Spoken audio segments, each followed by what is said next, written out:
तो नमस्कार मेरे प्यारे दोस्तों, आज हम इस टॉपिक बात करने वाले हैं कि आप साइंस में कैसे 95 मार्क्स ला सकते हैं। अगर ये बहुत पॉसिबल है क्योंकि ये 2 महीने में आप साइंस को इस तरीके से पढ़ते हैं तो आपको पक्का 95 मार्क्स आ सकता है। तो सबसे पहले देखिए आपको क्या करना पड़ेगा, इसका एग्जाम पैटर्न समझिए। साइंस में किस तरह से एग्जाम बोर्ड बिहार बोर्ड में पैटर्न इसको रखा जाता है। देखिए इसका होता है, मान लीजिए सबसे पहले ऑब्जेक्टिव और शॉर्ट क्वेश्चन और लॉन्ग क्वेश्चन में 3 डिवाइज में इसको बांटा गया है। मुझे हमारा साइंस में सब्जेक्ट है फिजिक्स है, केमिस्ट्री और बायोलॉजी, ये तीनों मिलाकर एक ही पेपर में आपको लिया जाता है जो कि 20 नंबर का होता है। प्रैक्टिकल आपके स्कूल द्वारा लिया जाता है, ठीक। उसके बाद हम लोग सीखेंगे मुझे कितना ऑब्जेक्टिव पूछा जाता है, कितना सब्जेक्ट। और देखिए ऑब्जेक्टिव हमारा पूछा जाता है 80, जिसमें हम लोग बनाना होता है 40 और 2 नंबर का जो कि शॉर्ट क्वेश्चन वो पूछा जाता है 20, जिसमें हम लोग को 10 क्वेश्चन बनाना पड़ता है। और लॉन्ग क्वेश्चन की बात करें तो हम लोग को 8 में 4 क्वेश्चन बनाना पड़ता है। देखिए लॉन्ग क्वेश्चन में आपको डायग्राम जैसे कि चित्र वाला क्वेश्चन उसमें आ सकता है। और जैसे कि फिजिक्स में आता है 6 नंबर का कोई क्वेश्चन, 6 नंबर का आता है फिजिक्स में और 5-5 नंबर का इति में, ठीक। आपको इसके हिसाब से आपको तैयारी करना पड़ेगा और इसके हिसाब से मैंने डिवाइड किया हुआ है 5 टिप्स के माध्यम से। आप इसे ज़रूर फॉलो करते हैं तो आपको कुछ ना कुछ आपको ग्रो होगा। तो चलिए सबसे पहले हम लोग पॉइंट नंबर 1 की बात करते हैं। तो देखिए हमारा पॉइंट नंबर 1 है कि NCERT जैसा कि आप लोग का टेक्स्ट बुक जो कि बिहार बोर्ड का ऑफिशियल जो कि बुक है उसको आप लोगों का फुल फोकस होना चाहिए।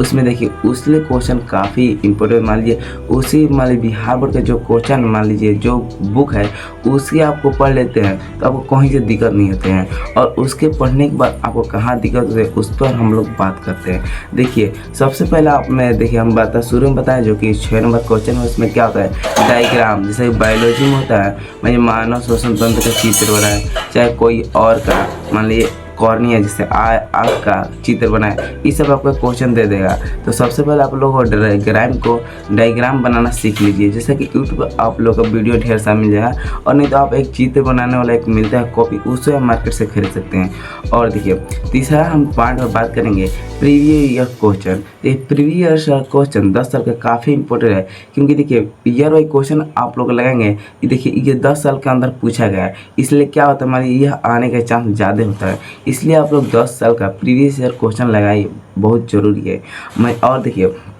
यह महीना अक्टूबर महीने से आप लोगों का मॉडल पेपर खरीदना बहुत ज़रूरी हो सकता है क्योंकि देखिए आप जितना सिलेबस तैयारी किए हैं उसलिए आप लोग देखिए मॉडल पेपर लेकर आप साइंस सब्जेक्ट को ज़्यादा से ज़्यादा प्रैक्टिस कीजिए। क्योंकि जैसा कि मैं एक स्टूडेंट कमेंट किया था भाई आप साइंस सब्जेक्ट पर कैसे लाए 95, उस पर मैं वीडियो बना रहा हूँ, इसलिए आप लोग थोड़ा सा मैं हेल्प कर रहा हूँ। तो देखिए सबसे पहले आप लोग मॉडल पेपर को ध्यान से खरीद लीजिएगा और उसे साइंस के मतलब जो आपका सब्जेक्ट वीक है उसके ज़्यादा प्रैक्टिस कीजिएगा, ठीक। हमें यही नहीं करो आप खाली साइंस से कर लगे, जैसे कि मैथ का है, हिंदी का है, संस्कृत का, सब चीज़ का है। उसमें मतलब 5 सब्जेक्ट के 6 सब्जेक्ट के रहता है, लेकिन मैं इंग्लिश को छोड़कर लेकिन 10th क्लास में इंग्लिश के नहीं जोड़ता है इसीलिए, ठीक।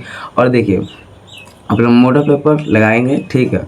और देखिए चौथा नंबर पर हम लोग बात करेंगे कि फार्मूला और डिफिनेशन पर फोकस। मैं देखिए फार्मूला और डिफिनेशन पर जैसा मान लीजिए डिफिनेशन माने पर जैसे डिफिनेशन होता है मतलब उस पर रिवीजन जब से करने में आपको दिक्कत होती है, मतलब उस पर फोकस नहीं बनता होता है, तो उसे कैसे फोकस बना पाए। देखिए उस सबसे पहले आप लोग जहाँ जहाँ पॉइंट दिख रहा है उसको हाईलाइट कीजिए, एक हाईलाइटर मिलता है अपने पेन से हाईलाइट कीजिए और उसको याद करने की कोशिश कीजिए। देखिए पॉइंट में क्या होता है हमारी उस जहाँ हमारी पूरा बड़ा क्वेश्चन है उसको थोड़ा सा हमारी हाईलाइट करने वो मेन पॉइंट याद होगा तो आप सब चीज़ बना सकते हैं। इसलिए आप लोग मेन पॉइंट को मानिए याद रखना है कोशिश कीजिए, मैंने डिफिनेशन को, ठीक। समझने में बहुत आसान है रिवाइज करना। और देखिए अब बात करें, देखिए अब 2 महीने में आपको टाइम मैनेजमेंट बहुत आपको इम्पोर्टेंट है। देखिए टाइम मैनेजमेंट और ढेर स्टूडेंट का हैंडराइटिंग भी बढ़िया नहीं होगा, तो उसे आप लोग टाइम मैनेजमेंट करके आप अपना हैंडराइटिंग भी सुधारिए। देखिए क्या होता है बिहार बोर्ड में मतलब आप कोई परिभाषा थोड़ा सा गलत लिख सकते हैं लेकिन अपना हैंडराइटिंग आपका अच्छा है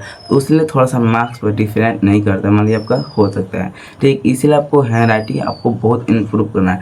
यह नहीं आपको मान लीजिए गुजर मुजर देंगे तो उसको समझ ही नहीं आ पाएगा क्या लिखे तो वो काट देगा, इसलिए आपको हैंडराइटिंग टाइमिंग भी बहुत इम्पोर्टेंट रहता है। ठीक है, सबसे पहले आप लोग देखिए टाइम मैनेजमेंट कीजिए, आपको पाँचों विषय को वहीं से वहीं फोकस कीजिए। अब अगर मान 6 से 7 घंटा काफ़ी मतलब प्रॉपर सेल्फ स्टडी करना पड़ेगा, और उसके बाद आप लोगों को हैंड राइटिंग इम्प्रूव करना पड़ेगा। ठीक, और देखिए आप लोग में यह कमेंट नहीं कीजिएगा कि मेरा बैकग्राउंड क्या है, मान जी मैं इस तरह का बना रहा हूँ। देखिए मैं काफ़ी दिन से वीडियो नहीं डाल पाता, इसलिए सोचा क्यों नहीं आज थोड़ा डाल देते हैं। तो देखिए मैं थोड़ा सा गांव पर हूँ, और उसके बाद आप लोग कमेंट नहीं कीजिएगा, थोड़ा सा ठीक ख़राब लगता है। और देखिए और आगे मैं कोशिश करूँगा 2-3 दिन से वीडियो आपको बढ़िया मिलते रहेगा। तो आज की इस वीडियो में इतना ही। कुछ भी आपको हेल्प मिला हो तो कमेंट बताइए कैसा लगा, और उसके बाद आप लोग जानते ही हैं लाइक करना पड़ेगा, सब्सक्राइब करना पड़ेगा, और आप दोस्तों के साथ शेयर कीजिएगा, बहुत आपका वीडियो हेल्पफुल होगा। तो चलिए मिलते हैं अगले वीडियो किसी नए टॉपिक के साथ, और कोई डाउट होगा तो कमेंट में पूछ सकते हैं। तो मिलते हैं, बाय बाय।